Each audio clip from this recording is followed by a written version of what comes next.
Il y a quelques années, des réflexions ont été menées par des dirigeants politiques, des professionnels, des spécialistes de la formation, des bailleurs de fonds, des experts internationaux pour repenser le système éducatif afin de rendre l'école plus rentable et plus adéquate aux besoins de l'environnement. À l'école Seydou Kane, comme dans tous les autres établissements primaires du Sénégal, on passe d'une entrée par les contenus pour une approche par les compétences. Cette nouvelle planification permet de promouvoir de nouveaux types d'hommes pour les élèves et des objectifs à atteindre pour les enseignants.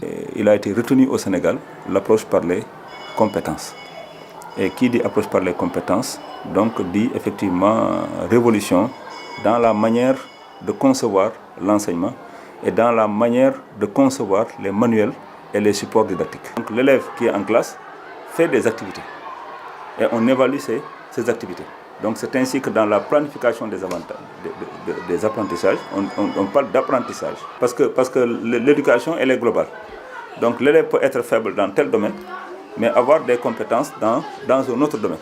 Donc l'école est là pour essayer de déceler les compétences de l'enfant. La réforme scolaire, c'est donc une adaptation dans les termes et le vocable utilisés. On passe de Ami et Rémi pour Marie et Madi. On parle de domaine de compétences. De nouvelles appellations font également leur parution, comme vivre dans son milieu, art plastique, art scénique ou encore la communication sous toutes ses formes. Communication orale, communication écrite, production.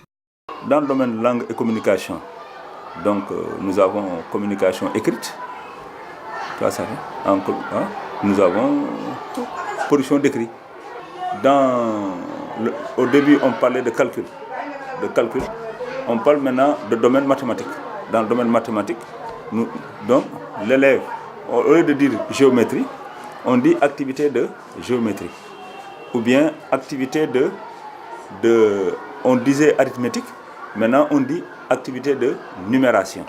On avait par exemple, pour le troisième domaine, éducation à la science et à la vie sociale, on a éducation au développement durable et éducation à la science et à la vie sociale.